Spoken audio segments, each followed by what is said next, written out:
les enfants de la patrie, avait le peuple. Aujourd'hui, nous allons faire un premier petit portrait d'un jeune au CV en or, et une expérience en béton armé au niveau du terrain de la politique, quitte à en faire frémir toutes les belles-mères rebelles. Son nom, Juan Branco, jeune avocat des Gilets jaunes post-mélanchonistes, et aussi conseiller juridique auprès du site Wikileaks de Julian Assange. Il est présenté comme un déserteur de l'intelligentsia parisienne, et il est aujourd'hui l'avocat incisif et volubile du gilet jaune antisioniste, Maxime Nicole. Les cheveux en pétard, celui qui est passé de 8 000 € par mois au RSA, pour ne pas avoir voulu se faire corrompre par un monde obscène, ne manque pas d'atours séduisants. Invité presque nulle part au début, chargé récemment dans un article de l'Express, ce sont en quelque sorte les brevets de résistance qui parlent. Bref, un dissident comme on pourrait l'imaginer. Mais l'est-il vraiment à 100%?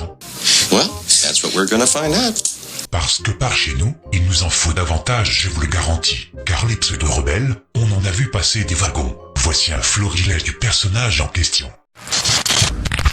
La porte-parole des députés de La République En Marche va signaler à la justice des propos de 2 cadres de la France Insoumise qui, selon elle, incitent à la violence. Parmi ces cadres, il y a Juan Branco. Bonsoir, merci d'avoir accepté notre invitation. Et c'est pas parce que vous n'êtes pas exposé au chômage, ce n'est pas parce que les hommes politiques ne sont pas exposés au chômage qu'on peut dire vous faites quoi, vous? Moi je suis avocat et je suis au RSA. Mais vous faites quoi, vous, pour les gens qui sont au chômage? Je me bats, je défends les gens gratuitement, des gilets jaunes qui sont en difficulté. Vous faites quoi? Oui, je défends des gilets jaunes gratuitement, tous les jours.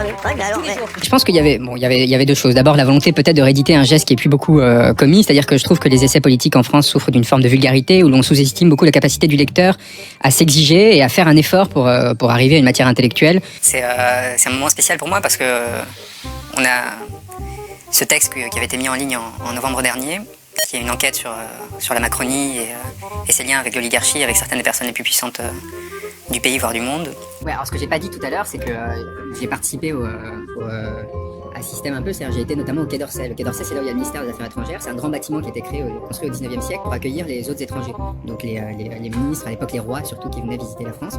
Donc il leur fallait un lieu d'accueil comme ça. Ils ont construit cet énorme palais qui est devenu le ministère des Affaires étrangères après. Jusqu'ici, le clivage droite-gauche faisait qu'il y avait une forme de respiration démocratique parce qu'on était certes dans un système oligarchique, mais dans lequel il y avait des clans.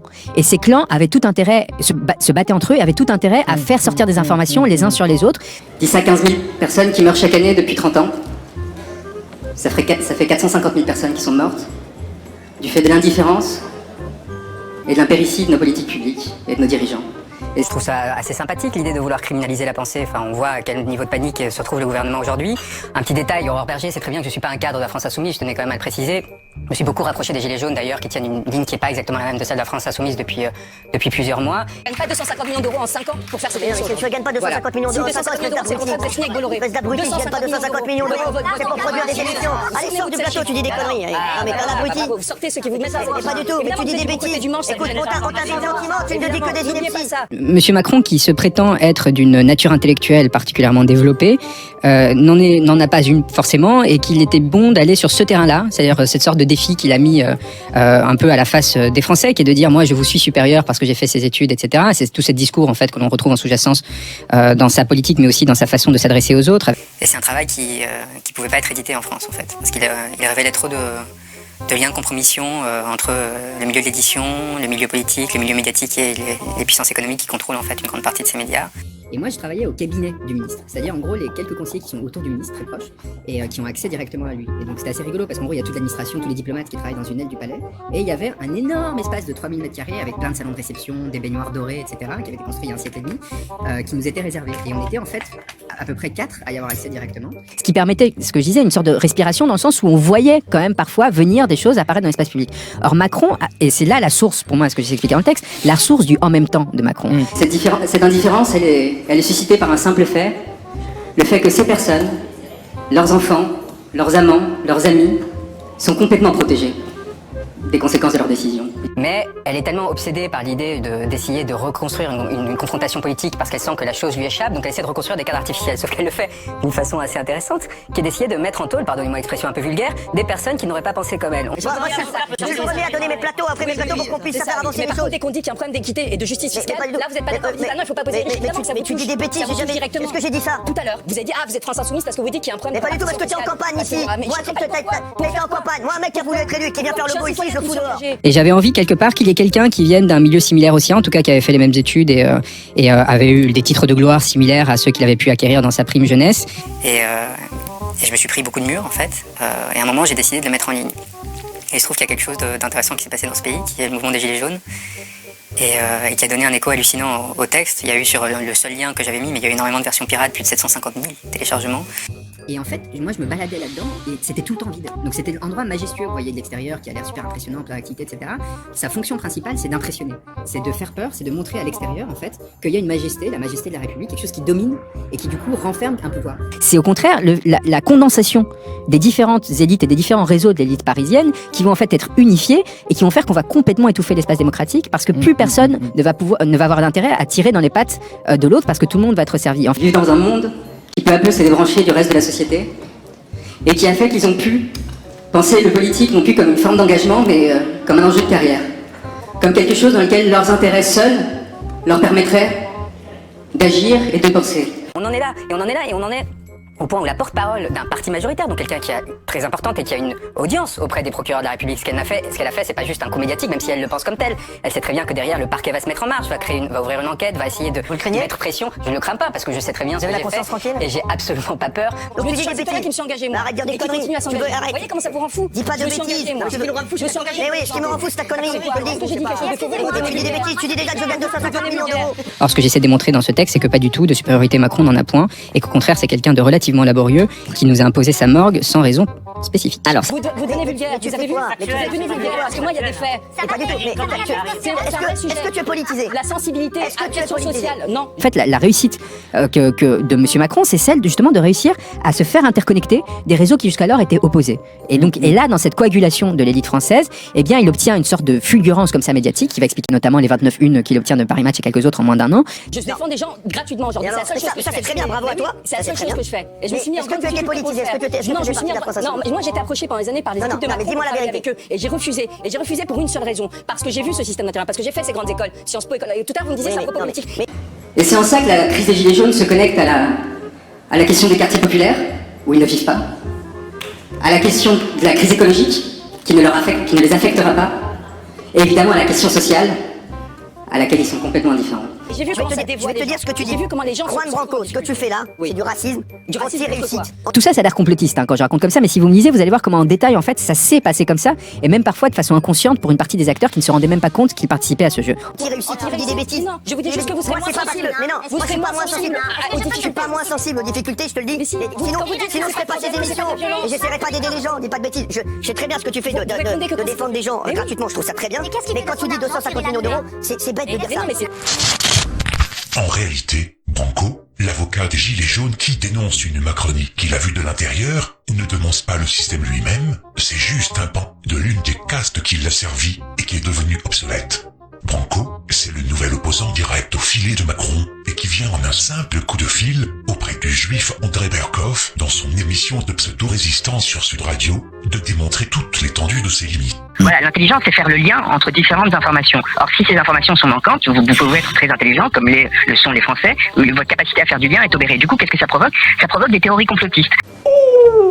Parce que du coup, évidemment, on se rend bien compte qu'il manque une case quelque part au raisonnement, qu'il y a quelque chose qui est trop étrange. Et donc les gens se précipitent vers des explications délirantes qui touchent aux juifs, aux francs-maçons, etc. Oh, quel nul.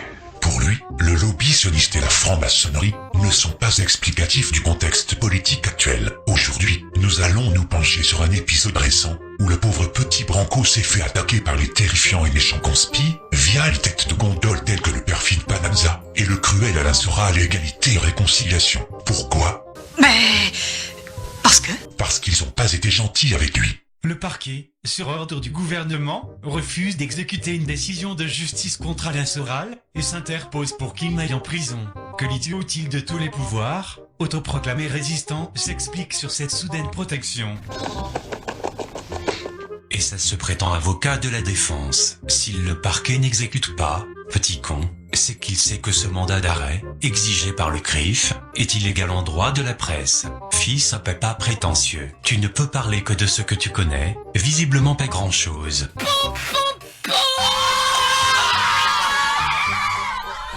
Mais c'est surtout une occasion de faire revenir à la raison Alix Hathor, que je salue, mais qui, malheureusement, plonge une nouvelle fois dans le panneau. Moult de mes abonnés me font remonter des informations, style, j'en ai parlé dans mon live hier soir, cette chaîne-là où vous vous trouvez. sur Pananza, donc, qui partage le fait que Juan Branco aurait, par le biais de son association qui faisait paraître des articles, etc., dans sa prime jeunesse, parce qu'il n'est pas vieux quand même, le Juan Branco, aurait eu comme par un de ses nombreux parrains Attali. Qu'est-ce qu'on en a à foutre? J'invite ces fameux parasites très intelligents à aller se renseigner par eux-mêmes et non pas à manger la vomifure produite par ce bouffon de Pananza, qui se trompe une fois sur deux pour ne pas dire 2 fois sur 3. Dans ce qu'il vous partage, ça devrait quand même laisser les gens à réfléchir. Ah bah, on va pas finir en cause. Qu'on soit clair sur quelques points. Alix n'est pas un infiltré et n'a pas retourné sa veste. Tu devrais te reposer un peu parce que, non, franchement, tu déconnes. D'un autre côté, Panamzoui fait bel et bien malheureusement beaucoup d'approximations factuelles dans ses papiers depuis quelque temps, mais Alix ne sait pas encore lesquelles. Sauf que la cible, c'est le petit Branco et son baratin incroyable vis-à-vis de son détracteur. Les 18, 26 et 27 avril, ce guignol visiblement agacé par certaines révélations de Panamzoui à son sujet, avait publié 3 vidéos dans lesquelles ces 3 travers, comme l'ego démesuré, l'emphase et la duplicité se manifestent avec éclat. Voici un florilège de ces mensonges qui ne manqueront pas d'être relativisés par ses adeptes les plus exaltés, tels son client politiquement inoffensif, Flyrider. Durant toute une semaine écoulée, le perfide Panamzoui avait dévoilé son lien volontairement occulté avec Jacques Attali. Un récent tweet de Branco qui tente subtilement de dédouaner sans surprise son ancien mentor Jacques Attali de toute influence politique de premier plan. Son projet de plus en plus manifeste, c'est de détourner l'attention du citoyen préoccupé par l'emprise illégitime du lobby sionard sur l'appareil d'État. Branco était revenu, via une vidéo publiée sur Facebook, sur ses révélations dans son style habituel empreint d'emphase, de sophisme à la con, de grandiloquence et d'enfumage. Après avoir fait savoir à ses fans qu'il était encore invité par l'animateur sioniste Cyril Hanouna, du groupe Bolloré, tout un symbole indiquant son caractère foncièrement inoffensif pour les plus puissants, Branco avait taclé Panamzoui en déclarant ceci. Donc voilà, tenez bon, je répondrai peut-être aux critiques plus tard, mais en même temps c'est assez insignifiant. Vous voyez, il y a Panamza, des sites un peu néocomplotistes qui m'attaquent, qui m'accusent d'être dans le sauvetage du système, enfin on en est là quand même. Pourquoi est-ce qu'ils font ça, des gens comme Alain Soral aussi? Tout simplement parce que je leur pique leur clientèle. Mais d'où il sort ce bouffon? Tout simplement parce que je leur pique leur clientèle. Vous savez plus du tout ce que vous dites. C'est-à-dire que je donne enfin à des personnes qui pensaient que c'était les Juifs, les Illuminati et compagnie qui dirigeaient le monde, parce qu'ils voyaient bien qu'il y avait un problème dans l'information qui leur arrivait. Ils voyaient bien qu'il manquait quelque chose, une case. Je donne des outils de compréhension aux gens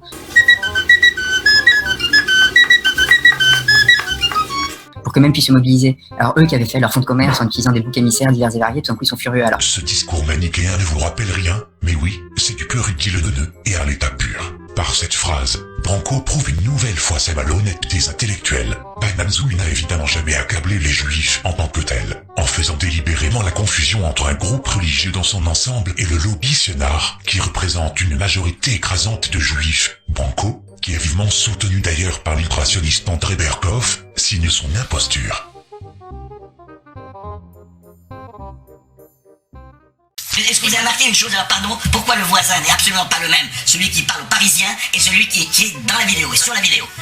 Quoi? Attends, redis, voir. Pourquoi le voisin n'est absolument pas le même, celui qui parle parisien et celui qui est dans la vidéo et sur la vidéo?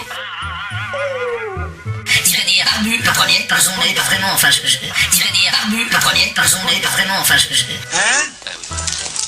Il va dire barbu, le premier, dans son nez, pas vraiment, enfin il va dire barbu, le premier, dans son nez, pas vraiment, enfin Tu sais qu'être con à ce point-là, c'est pas donné à tout le monde.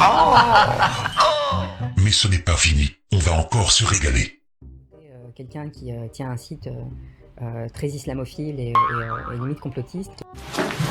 Mais un putain de menteur! À en croire Branco, Panamzoui ferait la promotion de l'islam. Les vidéos d'imams, les articles encensant tel ou tel musulman à travers le monde en tant que musulman et les horaires du ramadan figurent-ils sur son site? La réponse est non.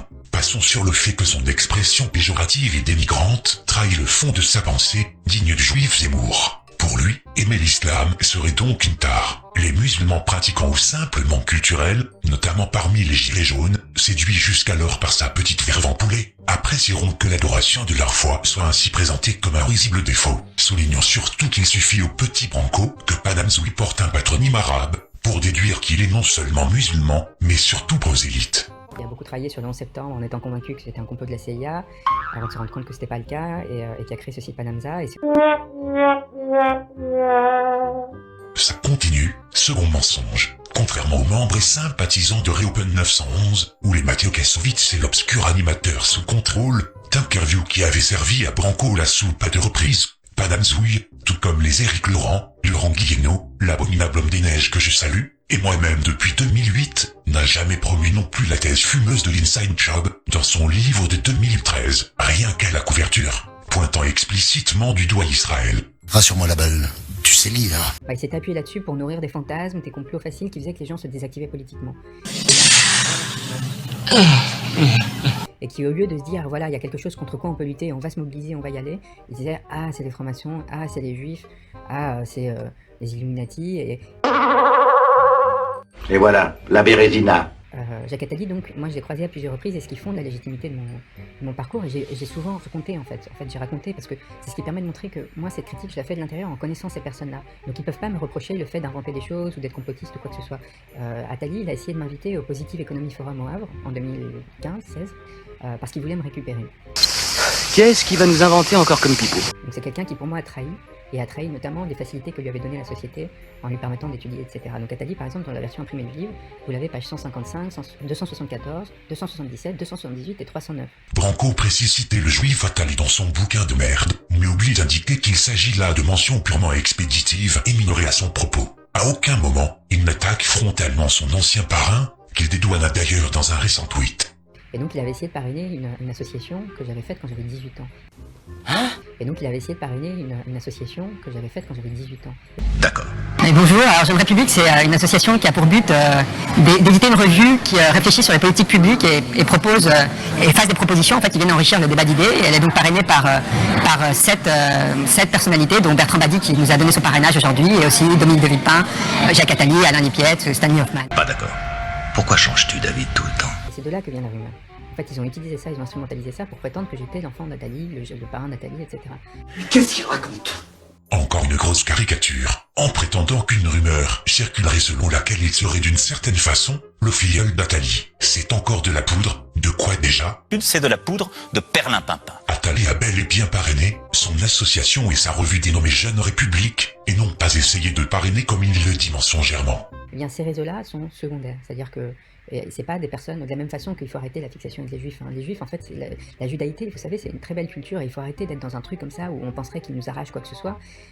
S'il y a beaucoup de personnalités qui ont émergé de la culture juive, c'est parce que la culture juive a un rapport au livre, via l'étude du Talmud, etc., qui font qu'il y a un rapport à l'écrit qui fait que vous avez un esprit qui se forme pour ceux qui sont dans cette culture-là, parce qu'il y a beaucoup de juifs qui sont pas du tout pratiquants, qui n'ont pas du tout étudié cette théologie, qui fait que vous avez un rapport aux études développées qui font que de Einstein à plein d'autres, vous avez des gens très bien et d'autres beaucoup moins bien qui sont issus de cette culture et qui ont fait des choses différentes. Où il va chercher toutes ces conneries? Vous avez déjà entendu un baratin aussi nul dans la bouche d'un type qui n'est même pas président? On peut aller très vite dans des assimilations comme ça. Moi, ce que j'essaie de montrer, c'est qu'il faut y aller pas à pas. Il faut démontrer, en fait. Et évidemment, par exemple, que le CRIF, aujourd'hui, c'est devenu quelque chose qui essaie d'influencer la politique française alors qu'il représente une minorité de la communauté juive pour favoriser les intérêts d'une politique israélienne qui est extrêmement expansionniste et horrible. Et moi, je suis très engagé dans mon cabinet d'avocat avec un ami, un avocat, en fait, Omar Shatz, qui s'est beaucoup battu pour le droit des réfugiés des Palestiniens en Israël avant de devoir partir d'Israël. C'est quoi encore cette blague? Et ben voilà, il montre patte blanche au CRIF. Il feint ensuite de critiquer mollement ce même CRIF en le définissant gentiment comme quelque chose qui essaye d'influencer la politique française. On a connu Branco plus précis et incisif, mais là, il perd un peu ses bignoles, n'est-ce pas? Et allez hop, il se la joue pro-palestinien BCBG en dénonçant la politique israélienne expansionniste horrible avant de s'appuyer sur son amitié avec l'avocat juif israélien installé à Paris, Omer Shatz, qu'il présente sans preuve comme un homme au savoir en Israël et un partisan des réfugiés palestiniens, alors qu'il s'agit en réalité d'un fondateur d'ONG pro-migrants. C'est marrant, non? Et je tiens à vous dire quand même quelque chose, vous n'êtes pas forcément au courant, mais les élites parisiennes sont très antisémites. Ah oui? Sont très antisémites. Et ça crée des effets très pervers qui font que quelqu'un comme Zavignel a dû suradhérer au système parce que, à mon avis, il était méprisé du fait de ses origines par tous ces espaces-là. Il a fini par s'y soumettre complètement pour essayer de se faire intégrer. Donc... C'est ça, oui. En clair, il reprend quasiment la propagande victimaire de la mafia du CRIF quand son ex-président Roger Kuckerman déclarait que les juifs seraient les parias de la République. Selon Branco la pétoche, l'affairiste véreux et milliardaire Xavier Niel, qu'il présente lui-même comme juif, aurait ainsi souffert de ses origines. Tu t'enfonces un peu plus, mon petit O. Et pour finir, le clou du spectacle, ce petit morveux qui se présente régulièrement, y compris dans ses vidéos comme celle qui va suivre, comme l'avocat de Julian Assange, alors qu'il ne fut qu'un parmi d'autres, conseiller juridique de Wikileaks pour la France, a réussi un tour de force dans une logorée d'1h40, publiée s'intitulant « Au sujet du 1er mai et de l'histoire qui vient ». J'essaie de rester fidèle aux valeurs de mes parents, qui venaient de petits villages de pêcheurs et agricoles du Portugal et de l'Espagne salazariste et franquiste, dans les années 70. Des personnes qui ont beaucoup souffert pour se construire, qui ont été très privilégiées, qui ont eu beaucoup de chance, qui nous permettent de vivre des choses incroyables. Ah. Tu mens grossièrement, mon petit bonhomme. Les propos de ton père Paulo Branco, un dandy hableur et séducteur, et fan de courses de cheval à Dubaï, se vantait avoir vécu dans sa jeunesse une existence de grands espaces, dans le cadre de la grande aristocratie rurale portugaise. C'est bizarre ça. Pour conclure cet épisode avant d'autres révélations, le mot d'ordre pour Alix sera le suivant. On se réveille! Et on ouvre bien les paupières une bonne fois pour toutes. C'est clair. Mon conseil sera celui-là. Reviens dans le droit chemin, reviens vers la lumière, vers...